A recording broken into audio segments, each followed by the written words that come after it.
I haven't watched even 1 minute of the season. Not 1 minute of Walking Dead this year at all. Yeah. I watched the first episode and I went, oh, this is the premiere. This is your premiere. This is what's happening. This is what's happening. What? Oh, this is the tip of the iceberg. If this is considered spoilers, then I don't even. Well, put it this way: I haven't watched it, so you'd be spoiling it for me, and I'm giving you permission because I don't give a flying fuck. That's the thing, though. So little happened in the premiere. I don't think if I even could spoil anything if I tried. Like what happened was like a bunch like 40 minutes of speeches. And 20 minutes of like a standoff I'm doing air quotes, a standoff. You know how standoffs are in that show? It's like, hey, we're tired of your shit. And we're mad at you too, man. Yeah, but we're just trying to survive. Yeah, well, so are we. Well, we're doing what's best for our people. Well, so are we. And I don't like what you're doing, how you do it with your guy on the motorcycle. I don't like the way that you survive because I survive better. Like, how many walkers have you killed? How about we all just work together to not die? Okay, so there's 20 minutes of that. Yeah. And then there was 2 minutes of shooting at each other, but no one got shot. And especially nobody important. No one. Yeah. Not one person. Okay. Not one bullet entered someone's body. And you think after 7 seasons of this, people would be better at shooting guns, but no. And no one got shot. No one died. Nothing happened. Yeah. Negan was behind a tiny piece of scrap metal and didn't get shot. Yeah. Because of course he can't die. Well, his little yet. rocking move every time he says something, that's like his little Matrix move to dodge bullets. Yeah, when he leans back. Exactly. No, so nothing. And I was like, okay, I'm done. So after everything that happened last season, after last season's premiere that was so angered so many people, I was up in arms. I was like, I'm going to stop watching this. I kept watching through the end of the season. Yeah. But this season's premiere, it wasn't controversial. It wasn't crazy. It wasn't violent. It wasn't anything. And that is why I stopped watching because I got opposite bored. of why you got mad last year. I stopped watching out of boredom. I have been saying for 2 or 3 seasons now that Rick needs to die. If Rick died, no, it's not. Never. That's the point. He will be alive until the end. I would be so much more okay with him dying. And it's not that I don't like Andrew Lincoln, and it's not like I don't like whatever. It's that that would give some sort of gravitas to the fucking story. No. For once, it would feel like it's like when True Blood. Do you remember True Blood? For some reason, I kept watching that show. That's a weird guilty pleasure. Probably because every episode you're guaranteed. For some reason, you're guaranteed some boobs. It was gonna happen. Yeah, but yeah. There was a season where they finally killed off Tara, who was the best friend of the main sucker. Her best friend finally got killed, and then of course they magically save her and turn her into a vampire or fairy or some shit. So they Jon Snowed her. They Jon Snowed the fuck out of her, and I'm like, I was so happy they finally killed off this character that I didn't like, and made you feel like somebody could actually die that was important to the story, and I'm like, this is bullshit. And I should have known. I'm watching True Blood. Yeah. That's my own fucking fault. But after that, I've been like, hey, unless this show is willing to kill off a main character. Well, it did. It did. It killed off Glenn. And people were unhappy about that because, there are plenty of other people who could have died that would have, done that, it would have, everyone was like, well, it progressed the story. And it's like, well, you could have killed, off worse characters and progressed the story. He was a good character. Yeah. And maybe they'll Jon Snow Rick Grimes, and then he'll come back as a zombie. And they'll just keep him around as a zombie. Dude. I don't know, but I won't be there to watch it. In Shaun of the Dead with Nick Frost at the end when they're playing video games. I don't know. No, I'm bored. The game. No, I'm bored of that show. I'm bored. I have not found a reason to click play once. All right, that's that. That's that.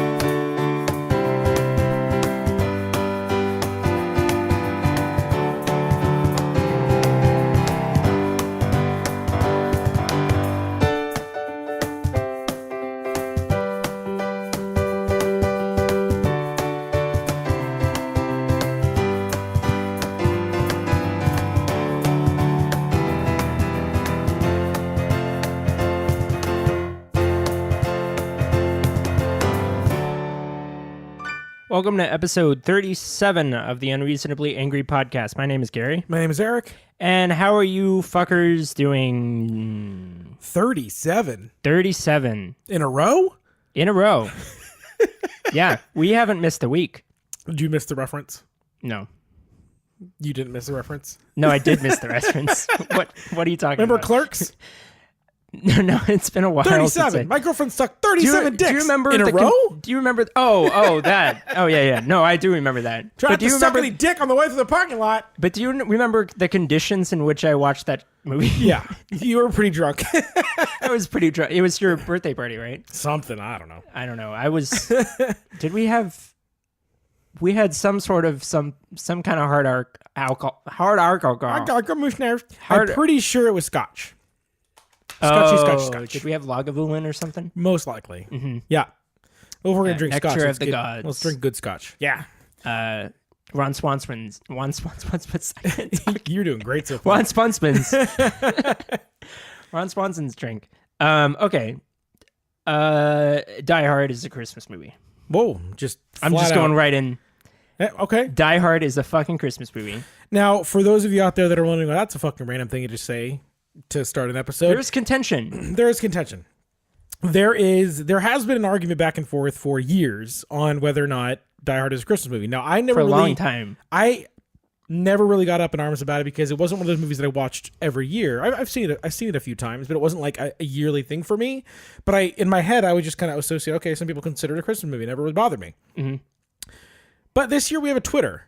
And our podcast shares a lot of friends that are also podcasts, and it's been a fucking volatile. Well, if they say Die Hard is not a Christmas movie, they're not friends of ours. So I'm just going to draw that line. There's been a lot of that. I've seen numerous polls where people are literally like, hey, is Die Hard a Christmas movie? Yes or no?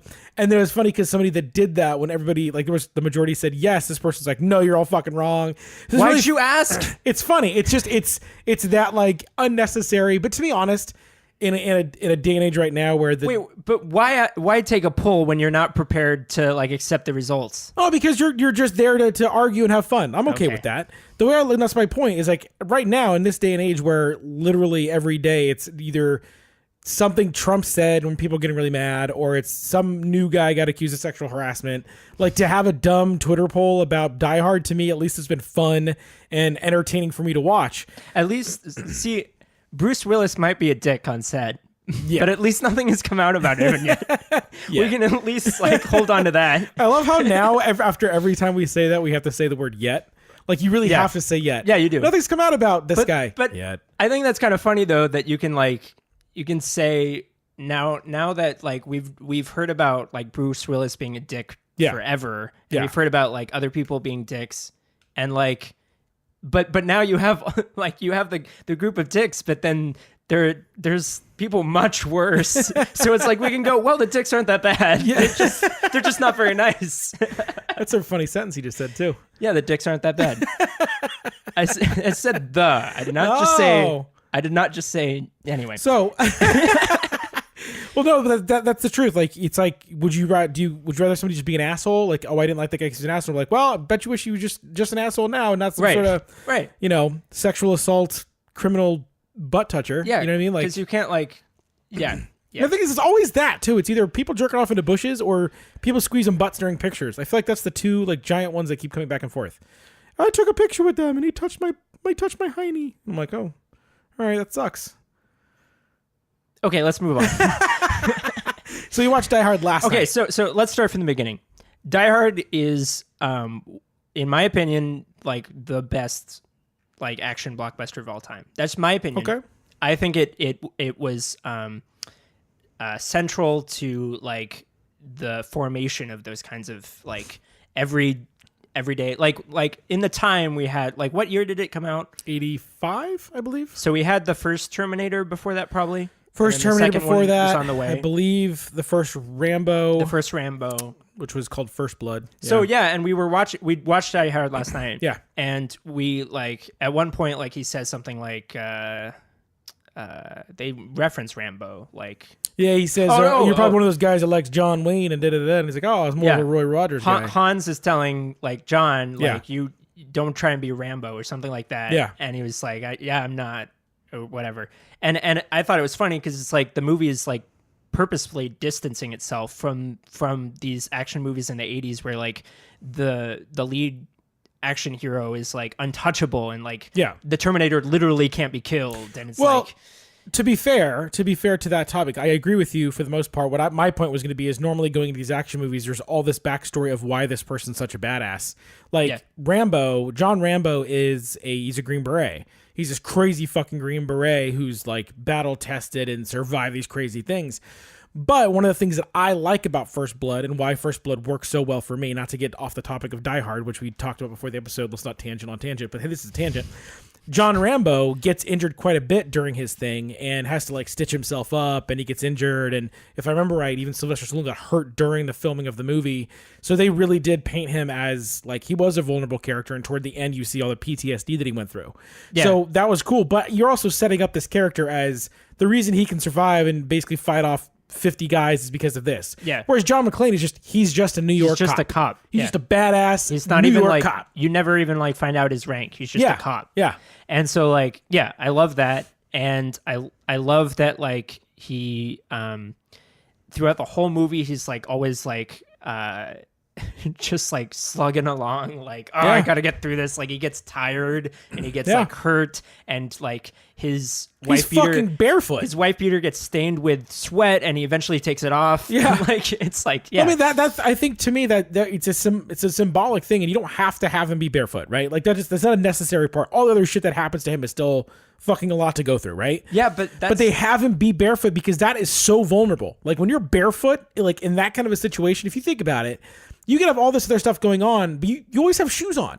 But to be going through all of this barefoot and then get your feet cut up and shit like that, there's such a vulnerability to that. What's so great about this movie that sets it apart from a lot of other action movies, even ones today, is that like it's not just like bad guy comes in, shoots up the joint, and then like good guy like fights them and wins. Like there's so much more like below the surface that you might not even notice. Like the reason he doesn't wear shoes the whole time is because the guy in the airplane in the very first scene says, you know what works with being with air jet lag is to take your shoes off and make fists with your toes in the carpets. Yeah. That's why he's not wearing shoes the whole movie, because he was making fists of his toes Which, by the way, when Hans Gruber and the gang came into the building. Which, by the way, I'm pretty sure nowadays if you said to someone on the flight, hey, you know, when you get back to your hotel, take your shoes and socks off and make fists with your feet, you'd be accused of sexual assault. Just making that clear right now. Yeah, I suppose so. This weird guy on the airplane told me to go to my hotel room and get to your hotel room and take your shoes and socks off, make fists with your feet. What the So they set that up. There's nothing that's done. There's that, and then there's it's not an accident. Like they it's did not it an accident. purposely. Nothing in that movie is an accident. That's what's great. Which is astonishing because apparently a lot of the script was improvised. Apparently, like some of like the plot points were like on the fly, and it was very loosely like produced. Yeah, but I mean not entirely, but from trivia I've heard a lot. It wasn't a Christopher Nolan movie. Like it wasn't like all like. Yeah, and I think that might actually is probably the problem that gets in the way of a lot of action movies being better these days, is that they're overproduced, and like the studio is over the director's shoulder going like, oh, I don't know if test audiences are going to like that, or I don't know if I don't know if that's going to be marketable, blah, blah, blah, blah, blah, blah. I almost wish that sometimes movies would come out without being tested. Like I understand the reasons behind it because it's money. Like money is everything. But I almost kind of wish sometimes I'll watch a behind the scenes, or I'll watch this was the other take. This was the other ending that they had, and test audience didn't like it because it was too sad. Yeah. Like the alternate ending to I Am Legend. It was better. It was better. Like it wasn't happier, but it was better. Like it was more dramatic, more impactful. I read the short story afterward, and after I read the short story, I just like threw the book down and was like, what the fuck? That was way better than the movie was. And that's the whole point. Like, so nowadays you get these like conversations where it's like, well, you know, are we going to alienate some audience? Is somebody going to tell somebody the ending was really sad, and so we're not going to get repeat people come to... Who gives a shit? Make a good movie. Yeah. But Die Hard, movies like that in the 80s, I feel like they took chances. Like they were like, hey, we're going to do this. Sometimes it worked great. Sometimes it didn't. Sometimes they were like, you know, sometimes if they would have had a test audience, they probably would have caught some stuff they may not have like oh wow, it was a lot different scene than we kind of planned it out to be. Like if you watch like Top Gun, for example, and you watch the beach scene, the volleyball scene, was it meant to be as homoerotic as it was? Or was that something that was purposely thought out? Who knows? No, well, yeah, it was the 80s. And it's Tom Cruise. Like, you never know with Tom Cruise. You never know with Tom Cruise. Yeah, so, okay, what we're angry about. Die Hard is a Christmas movie. Now, you're definitely more angry about this than I am. I am more of a... I think it's interesting that there's such a heated debate over... It's kind of silly. Yeah, it's kind of silly. But that's the best it really kind of... doesn't... Yeah. Silly is the best kind of angry. That's our bread and butter on the show. Yeah. That's what we're here for. Yeah. And it's silly because there is no consequence to it, like being labeled as a Christmas movie or not. Well, there is one consequence. You will basically it'll dictate whether someone's your friend or not. I mean, you're definitely the type of person that if somebody walked into your house, and it was December 15th, and you were like, "Hey, I'm watching Die Hard." Like, why the fuck are you watching Die Hard? And you're like, "Because it's one of my favorite Christmas movies." And they said, "That's not a Christmas movie." You're like, "Get out." Well, here's the thing. Get out. It seems like the people who are saying it's not haven't seen it. Or haven't seen it as many times as I have. So it's like, why are you even arguing? Okay, so here we go. All right. Here we go. Excuse me. The movie opens on a plane flight with albeit a very sunny... You plot from The Office? Albeit a very sunny LA. But that's the funny thing is that it's LA. Of course, it's going to be... Of course, it's going to be sunny on... Of course, it's going to be sunny on December 24th, which... is realistic. In fact, the movie does take place on Christmas Eve. Yeah. The movie takes place on Christmas Eve. You really should add that's number one. You need to add like a really thick echo to that. That's the number one. That's number one. I'm not actually going to do Please one through 10 or whatever. No, but it takes place Christmas Eve. There's jingle bells in the score throughout the entire fucking movie. Not to mention we heard Happy Holiday, or not Happy Holidays, Winter Wonderland. Winter Wonderland. Yeah. Ode to Joy, which is not technically a Christmas song, but it is played a lot during Christmas. Mm-hmm. Ode to Joy is a big part of the score. It's a Christmas movie. It's a Christmas party at Nakatomi Plaza. Yep. John McClane is going to meet his wife's company. And as he's going to meet her, he asks they're going to put some music on, and Argyle goes, "Yeah, this is the song right here." And he goes, "Can we play some Christmas music?" Mm-hmm. He goes, "This is Christmas music," and it's Run DMC's Christmas music. Yeah, it's a Christmas song. It's a fucking Christmas song. Yeah, which is hard to pick up because if you're not listening to him, and if you don't know that already, it is a Christmas Well, the thing song. is, for the sake of this argument, that song now is used during Christmas commercials. Yeah, regularly, whether it's Target or T-Mobile or Gap or one of those, it's regularly used. You know, say Merry Christmas and Happy New Year. So it's a Christmas party. My awful attempt at... Now, what you said some people made an argument about is that, well, it doesn't have to be a Christmas party. It could be any holiday. And the argument was Christmas isn't paramount to the plot line of the story. Like, if you made it a different holiday, it wouldn't have to be a Christmas movie. Which I don't really fully agree with. I mean, who has a fucking Easter party? Yeah, first of all, what other time of the year is there a party where like the whole company will come? Exactly. Like besides Christmas. Christmas party is the one party. Some may do New Year's, but most places I know don't do a New Year's party, but they all do a Christmas party. And Christmas party is the one party per year that if I don't go to, I get shit for. Yeah. Any other event, I'm like, oh, it's okay. But if I don't go to the Christmas party, like, you were at the Christmas party, man. It was awesome. Why weren't you there? Yeah. Christmas party's a big fucking deal. So if you're going to try to plot line some reason to have all these people in the company give up whatever plans they have on Christmas fucking Eve, it's going to have to be a Christmas party. Okay, so there's that. You have the Christmas party. And then you have what I would think is the reason Hans Gruber picked the Christmas party is because he knows that there's not going to be people around besides them. Yep. Like they're all there for the Christmas party. Everybody probably went home early. But no one else is going to be there. Yep. No one's going to be outside the building. Like they're at home with their families. Exactly. Because it's Christmas Eve. Yeah. So you have that. You have most of the building is under construction, so they're the only ones and they're in the very top of the building. Yep. So that's it being Christmas Eve is a huge part of the movie. Yep. It's like in the plot and not just like the setting, it's the part of the plot. It's part of the plot. It's part of the score. It's part of the plot. It's ingrained into what makes the movie what it is. Yes. Yes. Okay, there's that. There's the first guy he kills, he sends him down an elevator with a fucking Santa hat on, saying, now I have a machine gun. Ho, ho, ho, ho, ho, ho. I'm like screaming into the mic. You're getting your point across. So it's not just like they didn't point out that it's Christmas once or twice. It's a regular thing. The whole thing. Exactly. And the whole movie ends with Jingle Bell Rock or Jingle Bells, one of the two. Yeah. And the credits roll on that. Yeah. It's a fucking Christmas movie. So one of the other arguments There's no argument against it. No, well, what is the argument? Okay, please play devil's advocate for me and tell me what the argument against it being. So a Christmas that was movie part of it. Was that you could make it a different time of year and it would be a different movie, or it wouldn't be the same. It wouldn't be a Christmas movie if it wouldn't. But have we've always pretty much proved that wrong. Not to mention, and to add on to that, like for me, there are a few movies that I watch every year at Christmas. Right? I watch that one. I watch Elf. I watch Christmas Vacation. I watch Grumpy Old Men. That may not be a Christmas movie for everybody. It may not be. Yeah. Right? It may be only it's a winter movie. No, for me, it's a Christmas movie. Most things that happen during the movie happen at Christmas. It's woven into the plot line. Maybe not even as much as Die Hard, really, but it is a big part of the story. People go, well, what happens if it wasn't happening at that point? There is another option for Grumpy Old Men. Grumpier Old Men happen at summertime, and it's a very fucking different movie. Okay. Same with Christmas Story. Christmas Story, people are like, oh, but that's definitely a Christmas movie because it's about him at Christmas. Yes. There's also a movie called A Summer Story, which most people haven't fucking seen because it's not great. If I remember right, it's got Macaulay Culkin's little brother in it. I think it's Kieran. And it's a summer movie about their family at summer. Yeah. So it is important that the Christmas story happens at Christmas. Die Hard story happens at Christmas, which is vital to the plot of the movie.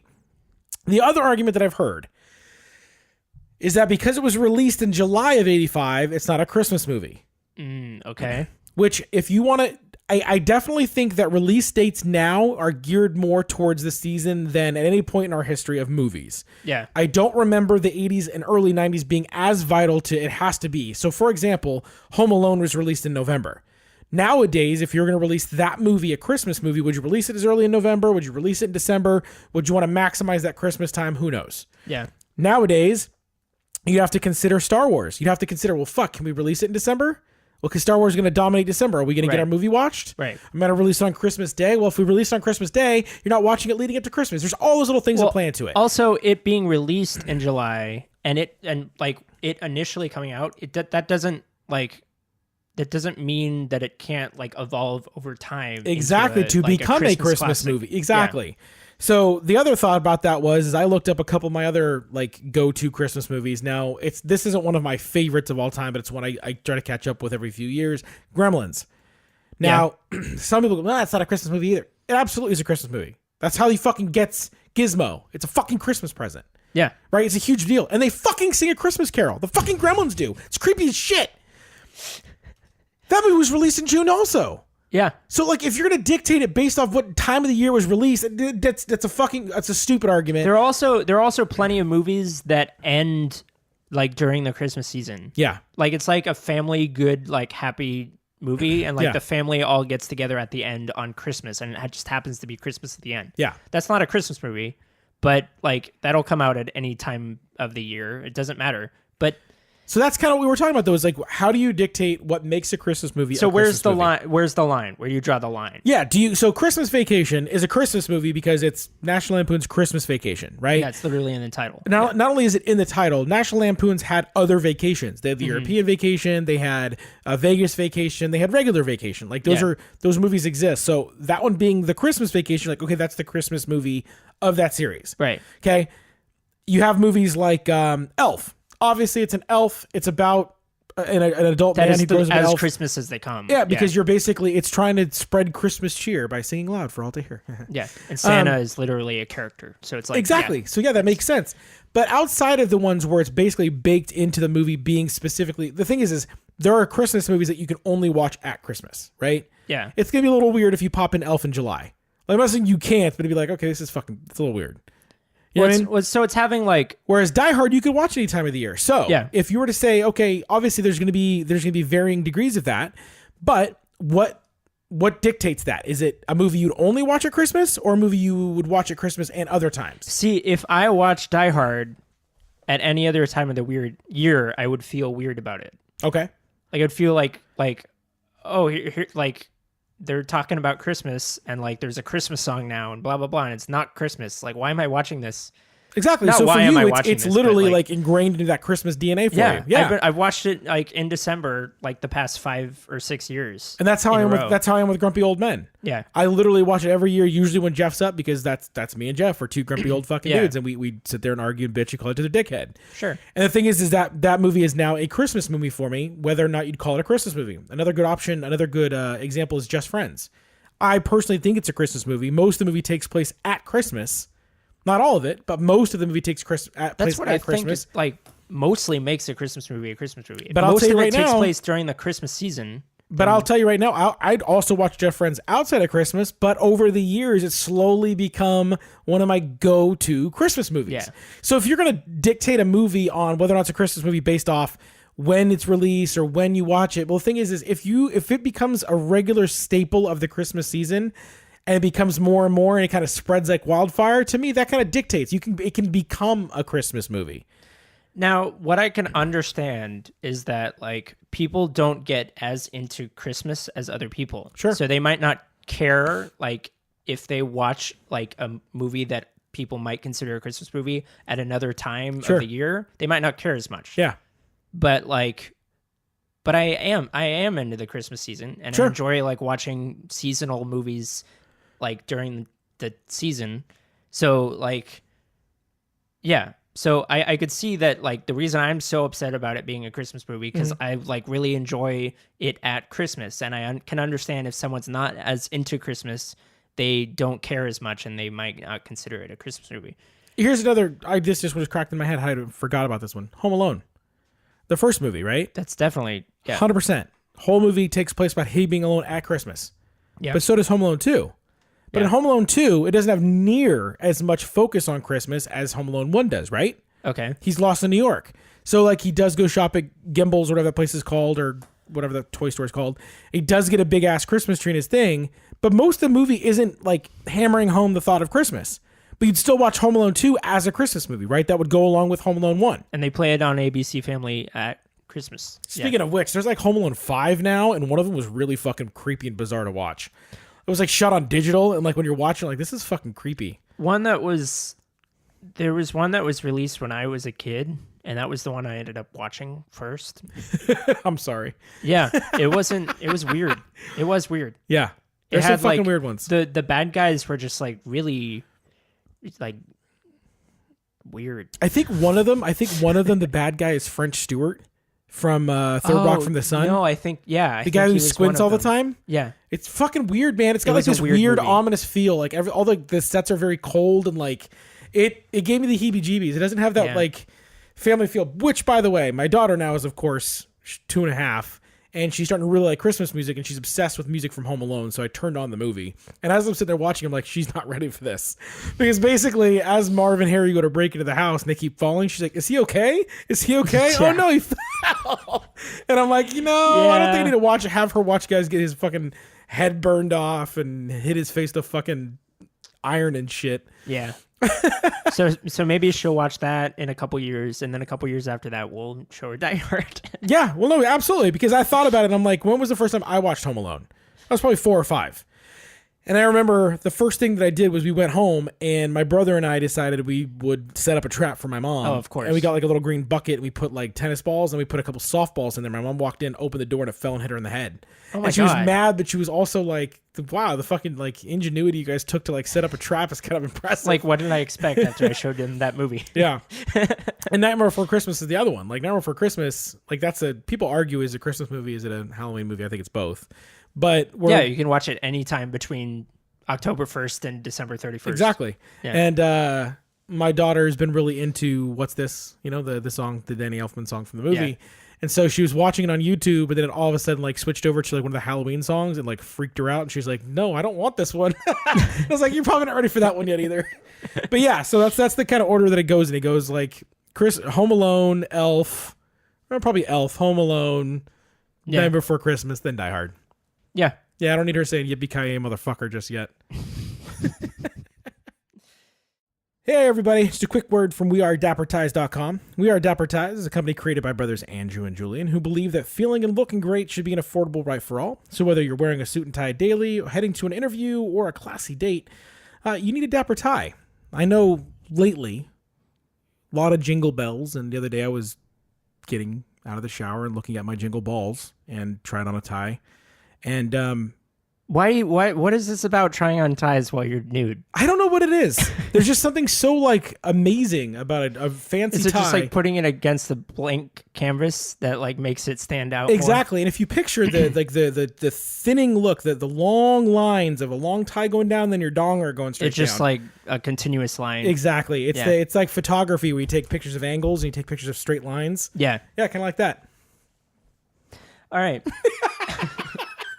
If you're going to like a Christmas party or something and you're like need something to strangle some terrorists with or something, or excuse me, some very exceptional thieves, then you need a dapper tie, because Andrew and Julian have carefully curated beautiful designs to offer you a selection of knitted, elegant, unique, and affordable ties. Go to wearedapperties.com and enter the promo code ANGRY to get free shippings on all your orders all over the U.S. Again, go to wearedapperties.com and enter the promo code ANGRY. We Are Dapper Ties. Smart, affordable fashion. Now we just got to see if they have an Argyle tie. Argyle. I don't get it. Argyle's a style, but Argyle's also it's also the guy. Okay.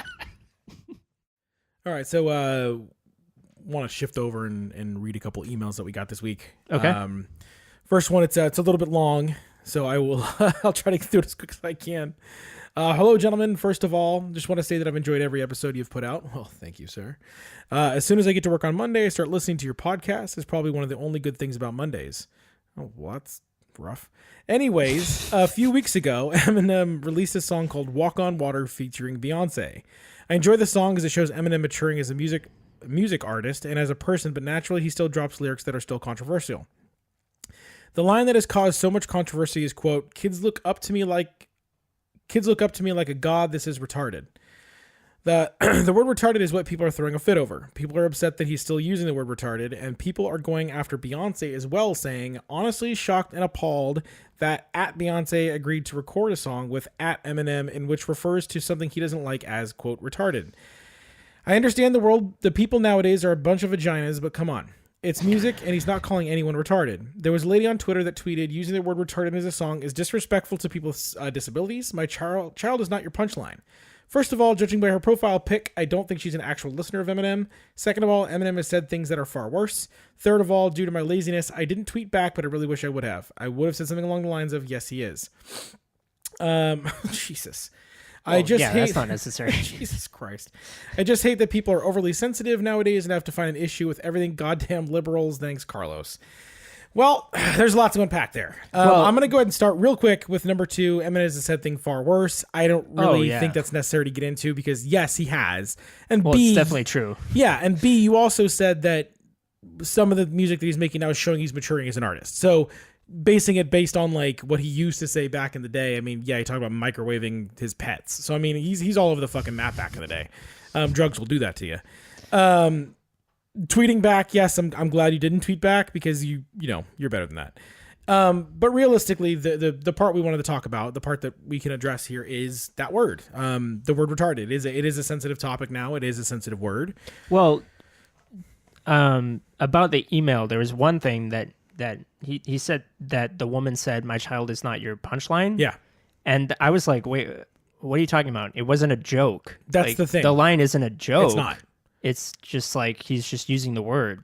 Well, I think that's the thing is we're in such a fucking touchy time. Like political correctness we've gone from political correctness is not a bad thing in and of itself. Yeah. The problem that we're at now is that political correctness has run amok. It is seeped into everything.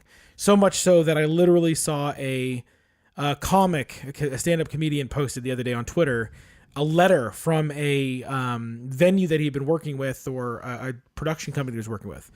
And they said that they were no longer going to work with him because any jokes of a sexual nature or jokes that joke about sexual assault or anything in that like realm is not something they want to work with anymore because it's too touchy of a subject nowadays. Now, I understand being sensitive to certain topics, but the second that we go, we're not allowed to joke about this because it could possibly offend someone, is the second that we go, hold up. Like we are censoring for the fear of potentially maybe somebody being upset about something. Yeah, not being able to joke about and not being able to laugh at something is like when it wins. That's when it wins. You're at a point now where that's what comedy is. Comedy is making fun of everyday things. There's not supposed to be any limits of it. Yeah. Like ever. Like, I mean, there are things that like are tasteless. Absolutely. Like, there are things that are tasteless that people will unanimously say, just like, don't do that. It's not funny. And then like comedians won't do that anymore. They'll put the brakes on it for a little while. Or things that are like too soon or like stuff like that. That's the thing is usually I feel like that's the part that I get is if somebody says it's too soon to make fun of that, that's fine. Yeah. To say you're never allowed to joke about that ever makes no sense. That's bullshit. And to touch on what you're saying there, the unanimously thing. Yeah. This is going to sound like a weird analogy, but just go with me. I think taste of comedy is like your own taste in sexuality. Like people have fetishes that don't make sense to you, and people have sensitivity to comedy in ways that may not make sense to you, but you shouldn't be able to dictate the form itself because of your lack of understanding of somebody else's fetish. Yeah. Just don't listen to that comedian. Like if there's something that's harming someone, like actually doing physical harm, like if there's bestiality, like I get that you don't want bestiality to happen because it's harming an animal. I get that. But if you're saying, hey, we shouldn't have foot porn because that's really gross or weird, or I don't think that's funny, or there's wild shit out there, but you don't get to dictate that because there are other tastes out there besides your own. Yeah. What I find funny or the things that I find offensive shouldn't dictate what somebody else gets to enjoy.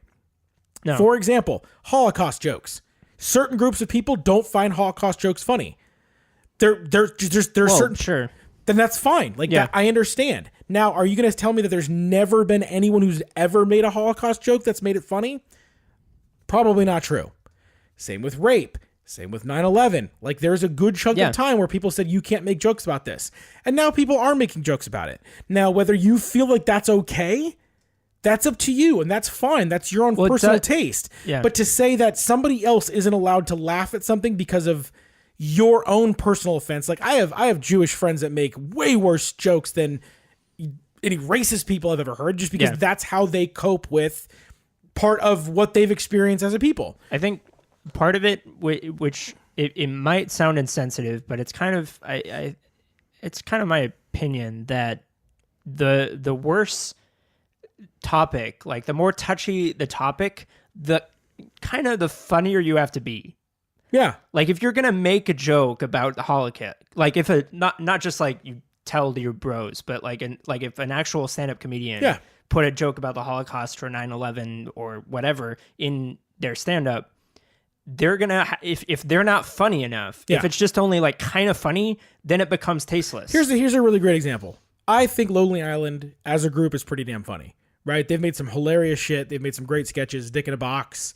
They made Popstar the movie. In Popstar the movie, he goes and takes his shit in Anne Frank's bathroom. That's really fucked up. It's fucked up. Now, whether you get offended by that, I can't watch this. That's up to you. But to say, you know what, now Andy Samberg doesn't get to have a career anymore because he made this thing that I found distasteful is fucking stupid. Yeah. And that's kind of what my point is. It's like, I'm not saying not every joke needs to be made, right? But not every joke like that you find offensive needs to go away because it offends you personally. That's not how things work. Yeah. Just say like, that's not funny. Don't say that's not funny. You should fire him. And that's he should never be able to go to your club anymore. And that's what we're getting. Like people are basically just say it's not funny, and then it'll. If enough people agree with you, it'll eventually they won't make those jokes anymore. Exactly. Well, and that's the thing is I also think that there's this weird thing right now where people aren't okay just speaking with their money or speaking with their attention. There needs to be a witch hunt. There needs to be a mob. There needs to be a mass group of people all agreeing with them to validate their own opinion. If I don't like something, if I find something offensive, I turn it off. It's that simple. Yeah. There are certain things that I don't really enjoy. Like I can watch horror movies all day long. I can watch people get cut up into bits, people get burned alive. if I watch a movie that there's explicit rape or really shitty things happening to kids, it bums me out. I don't enjoy it. For example, Wind River, spoiler alert, there is rape in that movie. That part made me uncomfortable. Like, that's one of the few things that when I'm watching it, it makes me go, I get the heebie-jeebies. I don't enjoy it. It makes it hard to watch again. Yeah. Do I think that the people who made that movie shouldn't be allowed to write other movies because that thing bothered me? Fuck no. But what I can do is go, I don't like that. I don't want to support that. Or I can go, you know what? It's not my right as a person to judge their art form for the story that they're trying to tell. Yeah. To go back to this, back to the fact of the email, there were, and I looked this up a little bit, the context of that line really isn't anything about mentally handicapped people whatsoever. No, he's basically saying, you guys shouldn't be looking up to me at all. Like, I'm a flawed person. Yeah. The thought of you looking up to me like that is retarded. There's a difference between calling someone a retard. This is literally a Michael Scott fucking verbatim line from The Office. You don't call someone who's got mental handicap retard. You call your friends retarded when they're acting retarded. Sure. Like, there's that. That's the line there. And again, would you be mad at Michael Scott? Would you say that the writers of The Office don't get to have a career anymore because they made that joke? Yeah. Fuck no. But this is where we're at. People are on Twitter calling for Eminem's head, yelling at him, and then they're bringing Beyonce into it because she sang the chorus. She literally sings like 4 lines in the whole song, and people are mad at her because she's supporting Eminem being, against mentally. I feel like we've already given more credence to this than it even deserves, but that's where we're at now. It's so fucking infuriating. Louis C.K., our pillar of morality that we keep going back to, had that whole, he went over this ad nauseum in which one was it? Chewed Up? I think so. Where he talked about, he basically did his own George Carlin's dirty words. Yeah. And he talked about retarded, and he basically said the same thing. Like, I don't call someone retarded because they're acting like a retarded person. Yeah. I call them retarded because they're acting retarded. Yeah. It's the same thing with faggot. Yeah. He was saying, you call someone a faggot because they're being a faggot. Yeah. It's when it's in that context, sure, it's not the best thing to say. No, it's not. Yeah, they don't have good connotations in other contexts. Exactly. But that doesn't mean that they meant it in any other context. It's still within that context. So and the thing is, you can't get offended about someone using a word. You can get offended, but you can't you can't say it's because they're saying it with a different meaning than the meaning they actually have. Yeah, you can't just say, oh, it's because he thinks those kids are retarded. No. He's saying it's clear, if you listen to the song. Exactly. And it's just he thinks it's stupid. And that's the context he's using. Yes, retarded is not the best word to say when something is stupid, but it has nothing to do with your mentally handicapped children. And not to mention the fact that, yes, you're absolutely welcome to get mad if you want to. If you want to get offended, you can. I mean, it's retarded to get that. No, I'm just kidding. But my point really is that we do live in a society right now where bullying is a real thing. We've talked a little bit about this. I feel like it could be a whole other episode about bullying and our feelings on how far it goes versus what we actually we refer to as bullying. But it's important nowadays to understand that people take words more seriously and more to heart now than they probably ever had in time, or at least publicly take them that way. Yeah. That being said, I think it's very important as a people and very important as a parent to teach your children the ability to handle words as just that. As just words. And not only that, be able to look at the word and realize in context the difference between retard and retarded. Or if you were to say, hey, that blanket is fire retardant. Well, don't say that word. No, because it's a different fucking thing. Yeah. To retard something means to stump it, to not allow it to grow fully, or to it also just means slow. Exactly. So it doesn't have to be that. But if that's the kind of attitude we want to take towards everything, then we're going to get to a point where you're not going to be able to say fucking anything. Yeah, when kids when they learn new words and they start using them, whether it's negatively or just accidentally, of course it's important to go, hey, don't say that word. Other people are going to take it the wrong way. That's the main thing. But then also you want to ask them why did you use it? Why did you use that word? What did you mean by it? If you meant it as someone is like you're calling someone who's not mentally handicapped. Why would you say that? That's not a nice thing to say. Yeah.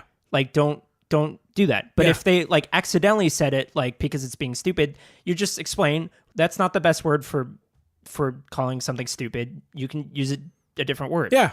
So it's that easy. It's not like you have to be like, how dare you, blah, blah, blah, just get like extremely upset all of a sudden. But it's the thing like, is, though, there's, it's like the whole how much term, of this is virtue signaling, though? How much of this is that? How much of it is going to be part of the mob that's going, I'm really against this. I'm really mad about this too. Are you actually mad about it, or are you saying it because you think it's the right thing to fucking say nowadays? The whole term trigger words, like like the idea of being triggered by a word is like it's kind of I can't think of the word for it. I don't want to say your like, point. I'm trying. I can't. Funnily enough, I can't come up with the words to explain what I'm talking about. No, the idea of being triggered by a word emotionally, like it shouldn't be that way. You shouldn't. You shouldn't be emotionally. You shouldn't have an emotional reaction to a word. Words shouldn't affect you that much. And I think like it should never have gotten to the point where it's like, you can't say that because it's gonna make me think about like something that is really bad. Like I understand it. I have empathy to the people who do that.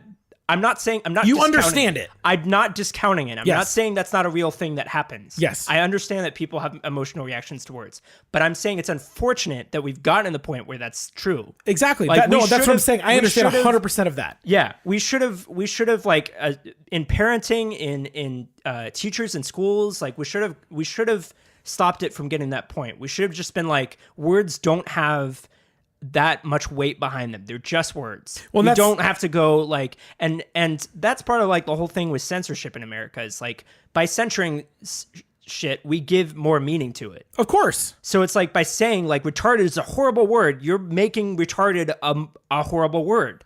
You're making it worse. Exactly. So really quickly to kind of backpedal, because I don't want to get too far in because this really is a topic. Bullying is a topic that I think we should tackle at some point. Yeah.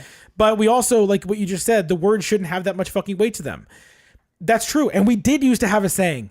There, sticks and stones may break my bones, but words may never hurt me. That used to be a thing when we said when we were kids. Now we all have things that cause us to react that way. We all do. Yeah. And the thing is people want to try to say they want to get rid of them, but the bottom line is we don't want to get rid of them. If we wanted to get rid of them, every time somebody from the right disagrees with somebody on the left, they wouldn't call them a white supremacist Nazi. Right? Mm-hmm. You wouldn't call people cucks and liberal whatevers. That's what they do. They're saying it to get that reaction from you. Yeah. So we live in this time where people are like, don't say those words. Those are hurtful. Yet we're constantly coming up with new ways to dig at people that are different than we are. If you censor them, they'll just be new ones. Exactly. Yeah. Great example of censorship, in my opinion, is this country, as we know, we can watch fucking Die Hard and watch people get shot for 2 hours. It's not a problem. You show a fucking titty, it's a huge goddamn deal. Yeah. Whereas people that grow up in the UK, if they see a commercial with nudity, it's not a big fucking deal, which causes repression of sexual energy. People think it's a bad thing to want to look at boobs.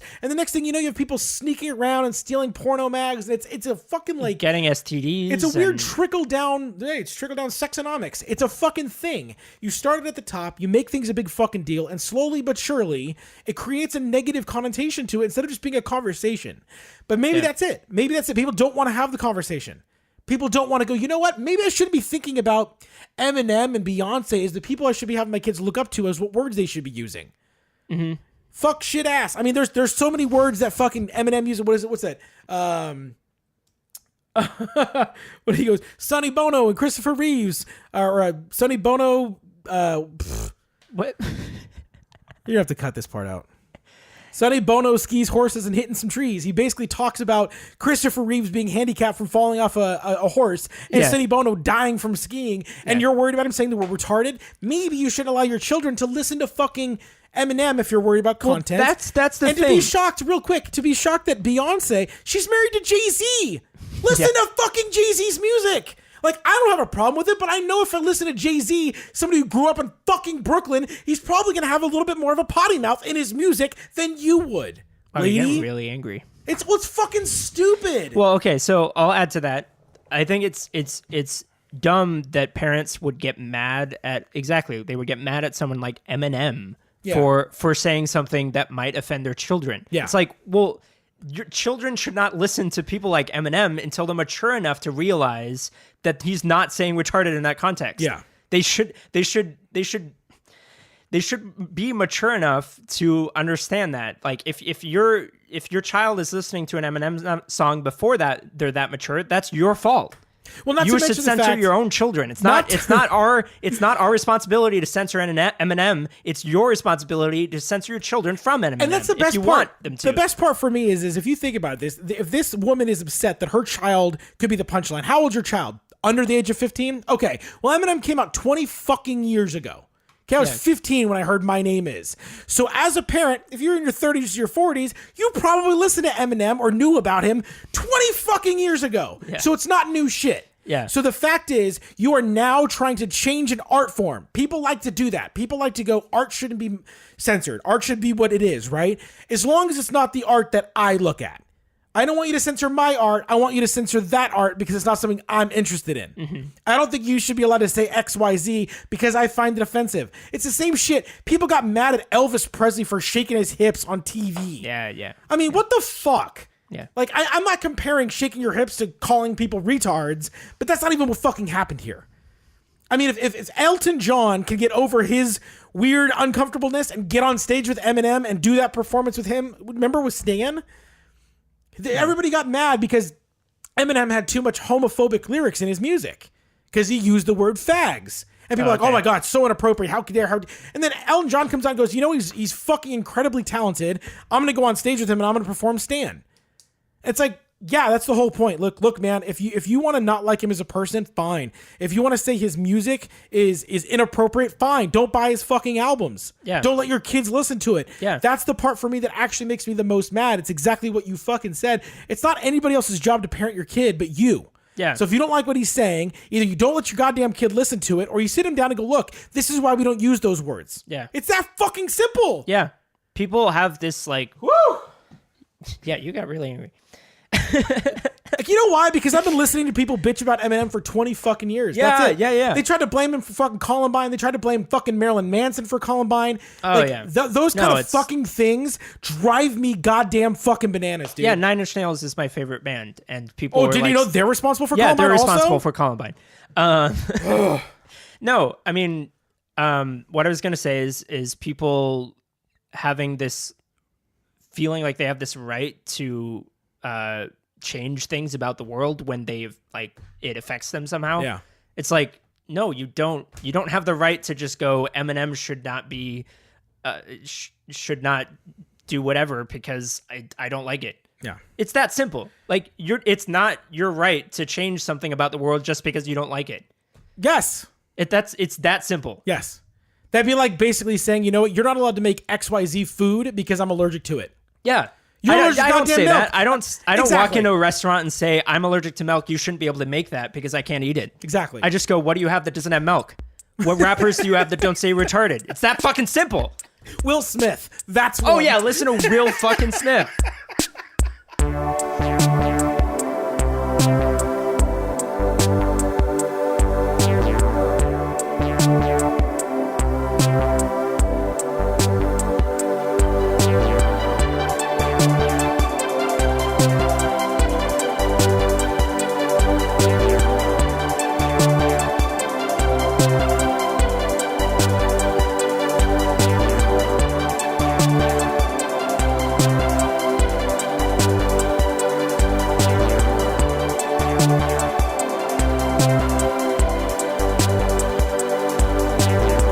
Thank you for listening to episode 37 of the Unreasonably Angry podcast. We hope you enjoyed what you heard, and if you did, please rate and review us at Facebook or iTunes. We want to hear what you think.